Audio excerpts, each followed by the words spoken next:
Now that the dust has settled on one of gaming's worst kept secrets, and the internet has thoroughly picked through its reveal inside and out, I've actually spent a couple of days doing research and trying to figure out who exactly the PS5 Pro's intended audience is.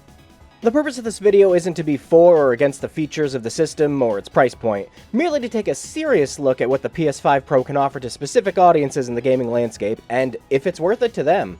Here are the different groups that have come to mind. A newcomer to gaming. A casual gamer with a PS4 or PS5. A complete Sony diehard. People who own other consoles or PCs. Developers. Video game preservationists. Scalpers. And Sony shareholders. Let's start with someone new to gaming. There's a lot for you to consider even before you start doing any proper research.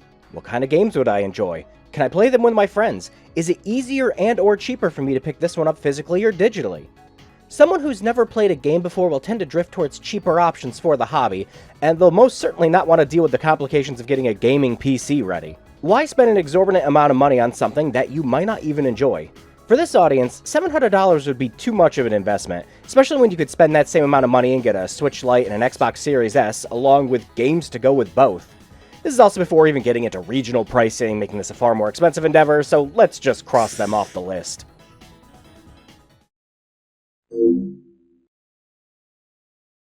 How about somebody who already owns a PS4 or PS5, but doesn't tend to game on it a whole lot, or doesn't have time to, because, life happens? Sony put out a statement a few months back that said that over 49 million people are still playing games on PS4 and haven't made the transition to PS5, despite that system selling 56 million units.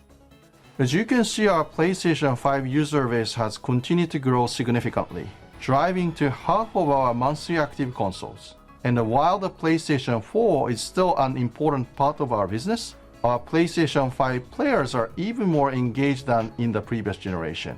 And we expect these trends to continue. It's why you tend to still see games coming out for it, like the soon-to-release version of Star Wars Jedi Survivor or the Resident Evil 4 remake.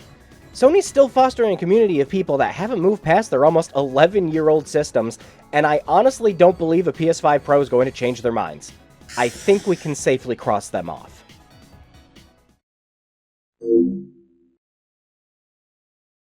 Sony Diehards are exactly who should come to mind when you think of somebody wanting a PS5 Pro. And I'm not talking about someone who just games on this one system. I'm talking about someone who owns all the extra accessories. The PSVR 2, a DualSense Edge controller. This is somebody that could never be convinced to game on anything else, whether it's because they love the brand or they're just so invested in it that there's no going back.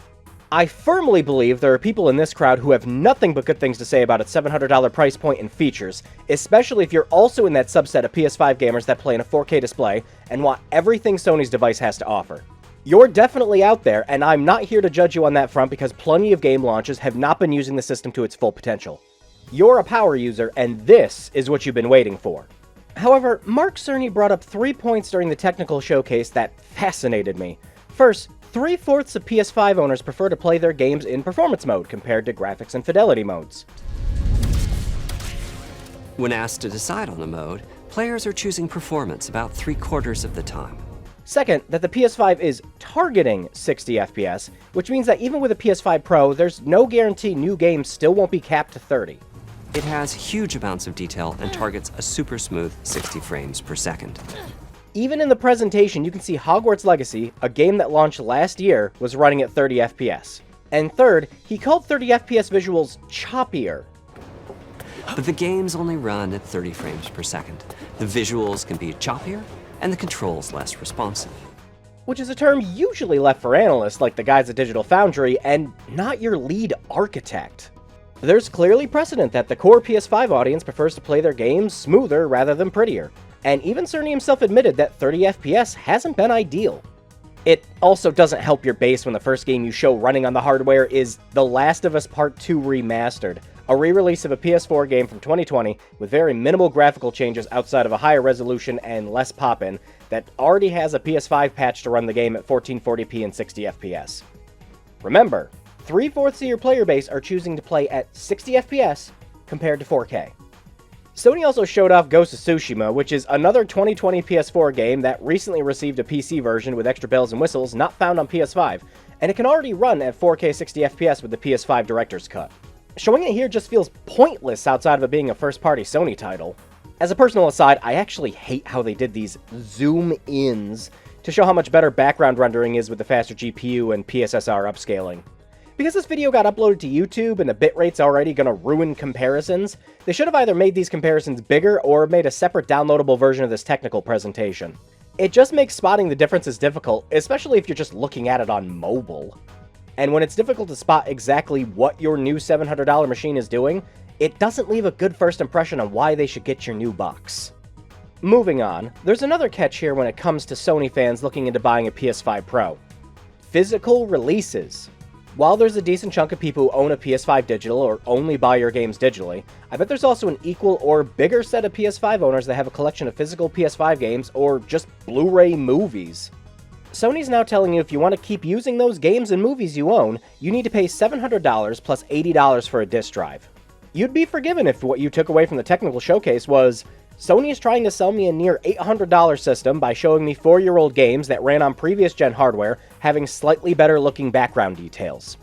With Sony's statements on smoother performance winning over resolution and fidelity, I can definitively say that the PS5 Pro has its audience within the Sony faithful, but it won't be a majority of them by a wide margin. And that margin gets even wider if you start taking PS4 and PS4 Pro sales into consideration. With all the evidence provided here, I'm crossing this off. So let's move on to people that might own another console and have been waiting for something like a PS5 Pro to come around. I'll be honest, this one's dire. Xbox fans, you're already getting taken through the ringer by Microsoft releasing all their games on PC and PS5. You don't even want to look in Sony's general direction right now. The list of exclusives on both your system and Sony's is dwindling, and Xbox has made it pretty clear that their focus is on Game Pass, so that list is going to keep getting smaller and smaller. The PS5 Pro is just an overpriced paperweight to you. Nintendo fans, you're staying right where you are because Nintendo has given you exactly what Sony and Microsoft keep failing to deliver. You own a Nintendo Switch because you want to play Nintendo games, and they've been on a killer streak with Switch exclusives. Nintendo will also be releasing details on the Switch's successor any day now. If the price is $400 or less and it's backwards compatible with your Switch library, you're there day one. The PS5 Pro has nothing that's even on your radar. PC owners, you were there laughing alongside everyone else and posting PC part picker images, showing how now's a better time than ever to either get a PC that, granted, won't be playing newer games in 4K, but will most certainly handle them at 1080 and 60 FPS. Hell, I did this one just for fun. It's also pretty telling when the Steam Deck was trending for a while shortly after the presentation. Again, you're not getting 4K out of it, but for $350 you're getting an emulation beast that can also play a decent chunk of PC titles from the past few years. You've already had your laugh, and you've moved on. Vita owners, you are remembered and loved. By me, and everyone else that owns one, not Sony. Cross them all off.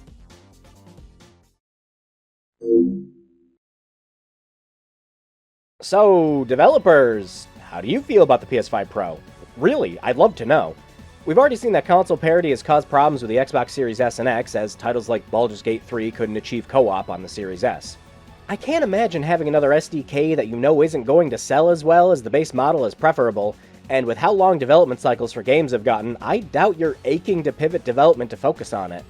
It's a mid-gen refresh, and much like the PS4 and PS4 Pro or the Xbone and Xbone X, you'll just be using it to improve performance, and that's it. I'm crossing this one off, but not because I'm speaking for developers, more just analyzing what the previous generation's refresh amounted to and taking devs into account for that.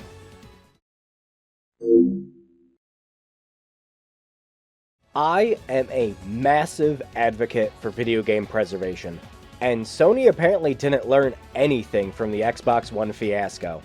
I'm sorry, but shipping a console without a disc drive isn't getting any points from people who like to own their games. I know you guys keep pushing more and more that digital only is the future, but you aren't convincing anyone that's collecting physical PS5 releases that they should spend $780 to just keep doing that. The PS5 Pro isn't for you, and if the industry has its way, future consoles won't be either.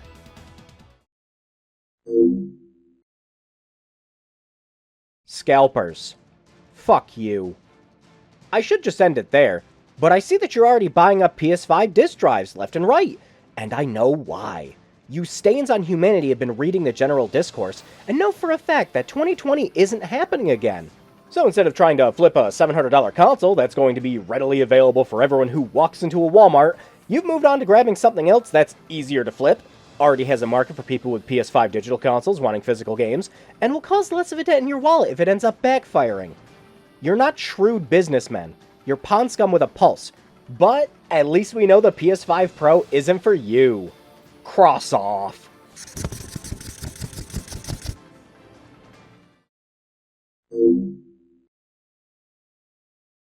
Unfortunately, as a human being with a heart, I cannot relate to you as a Sony investor. I can only tell you that I wish the best for your investments come November, because I can't see it selling well enough to make your stock portfolio numbers look great. But hey, at least you weren't investing in Ubisoft, right? I think we can safely cross you off.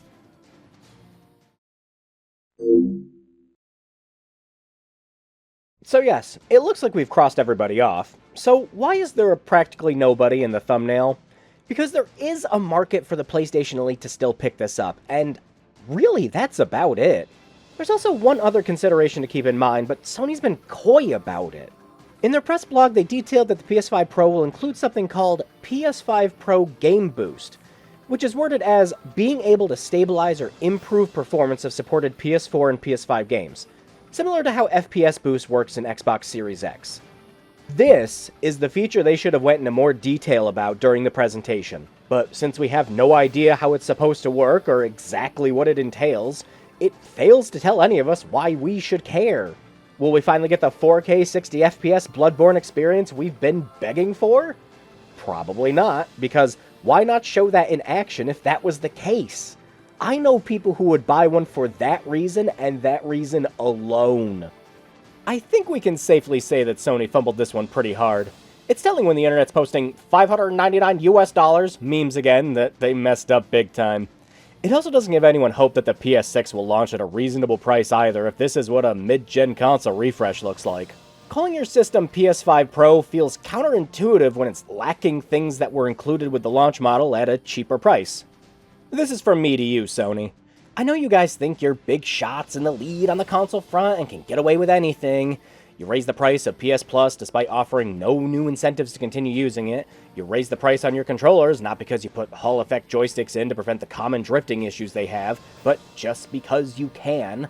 And you just had a very successful launch with Astrobot. But even the most loyal fans under your brand have shown you where the line is drawn, and it's right here with the PS5 Pro. I think if you include the disk drive and vertical stand with your system without increasing the price, it'll be seen under a better light. Sure, you'll lose out on some profit in the process, but hey, it could always be worse.